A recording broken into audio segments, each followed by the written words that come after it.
All right, today we're going to look at recovery through a really unique lens, one person's private diary. We're following his journey through the month of September 2024 as he chronicles his comeback from a life-threatening illness. And you'll see it's a path that's full of progress, but also fear, and this constant search for what's normal. His story really begins with this one thought that never, ever leaves him. And right away, he just puts it all out there. This is the emotional core of his entire experience. It's not just about the physical side of things. See, after a really shocking relapse the year before, this constant underlying fear has basically become his shadow. Every single moment of progress, every good day, is kind of tinged with this possibility that it could all be snatched away again. So what is he actually fighting against here? Well, the diary shows that he's really battling on two separate fronts. He's healing from two totally distinct types of wounds, and they could not be more different in how they impact his day-to-day life. This slide just lays out that contrast perfectly, doesn't it? On the left, you've got the physical wound. It's the spot on his chest where a catheter used to be. It's a real, tangible problem, but it has a clear solution. Just time. Sure, it limits him for a bit, but he knows it's going to heal. But then on the right, well, that's the invisible wound. That's the trauma from his relapse. And this wound, it has no clear timeline. It's constantly messing with his emotional peace. One is temporary, it's getting better. The other one is just always there. You see, this anxiety isn't just some vague, cloudy feeling of dread. Oh no, it's specific. It's almost mathematical.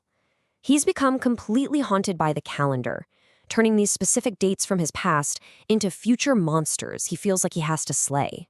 So let's break down the numbers he's doing in his head. Okay, so he was first discharged on November 2nd, 2022. But then his relapse was discovered 230 days later, and he was back in the hospital 275 days after that first discharge. So now, in his new recovery, he's projecting those exact same numbers into the future.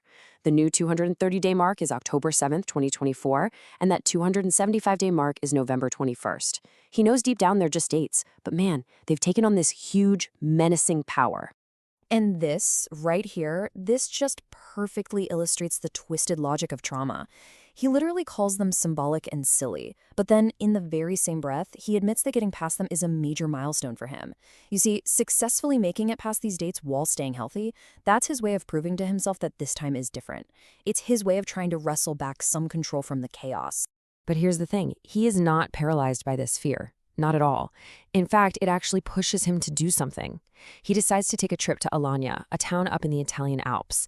And this isn't just a vacation, it's a deliberate test of his physical and his mental strength, a really conscious step toward reclaiming a life that isn't totally defined by his illness.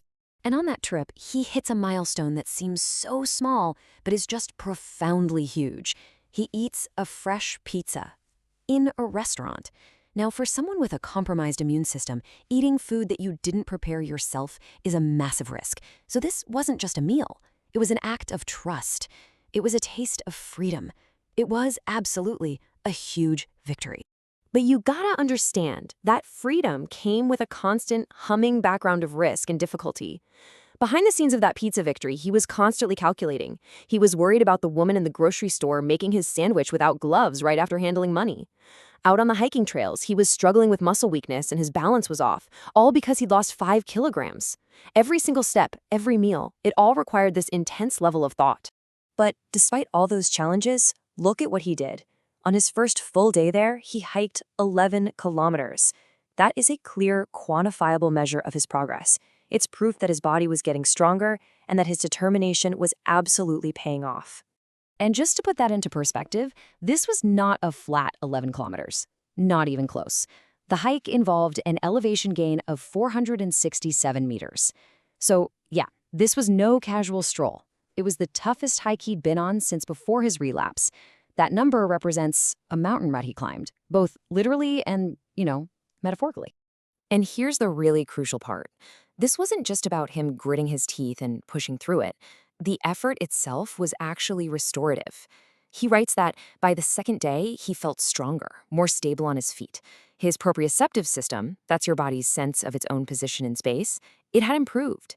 He could actually feel himself getting better, more confident with every step. So he comes back from this trip feeling accomplished, physically stronger, more secure. But just as soon as he's back, that shadow returns. The next big date on his calendar isn't a symbolic one. Nope, this one's real. It's his hospital checkup on September 26th, and it threatens to just wipe out all of his hard-won progress. And this right here, this quote, gets to the absolute root of his fear. He feels better than he did a month ago. He's got more energy, more appetite, but he knows, from bitter experience, that with leukemia, feeling good means absolutely nothing. The last time he relapsed, he felt fine too. And that is the cruel, subtle nature of the disease he's fighting. So you can imagine him walking back into that hospital on September 26th, a place just filled with awful memories, feeling both better than ever and completely terrified of what the numbers might say. And after a long, anxious wait, the doctor finally calls him in. So, what does the report card say? And the news is good. I mean, it is very, very good. Just look at these trends. His GGP, a liver marker he was worried about, has dropped way down. Eosinophils, a type of white blood cell that was too high, are down. His hemoglobin is at 15.3, a number he says he's literally never had before. And his platelets are back in the normal range. Every single key indicator is pointing in the right direction. For the first time in a long time, the numbers finally match how he feels. And on top of all that, there was even more great news. His immunoglobulins are at a good level, which is a massive development. Basically, it means his immune system, which was completely wiped out by all the treatment, is actively rebuilding itself. That is a sign of deep systemic healing. But here's the reality of recovery, right? A victory isn't the finish line. It's just the starting pistol for the next leg of the race. All that great news immediately turns into a brand new to-do list. His immunosuppressant medication gets cut in half, he has to schedule an EKG, then go to an echocardiogram, then a breathing test, all before his next major checkup just a few weeks later. The process, it is just relentless. And that really brings us to the central theme of this whole diary. Recovery isn't a single event, it's a cycle. A good report card brings this wave of relief, of serenity, but it's quickly followed by the anxiety for the next round of tests. It's one victory, sure, but the war is far from over. And this is his ultimate hope. It's not just to be free of the cancer, it's to be free of this cycle. To one day live a life where his peace of mind isn't dictated by blood tests and dates on a calendar, but it's just a given. For this whole terrible experience to finally become nothing more than a memory. Which leaves us with this final thought. This diary is such a powerful look at resilience, but it also forces us to ask a really difficult question. When you're recovering from something that leaves invisible scars, from a constant threat that might return, how do you ever actually know when you've crossed the finish line? What does it truly mean to be better?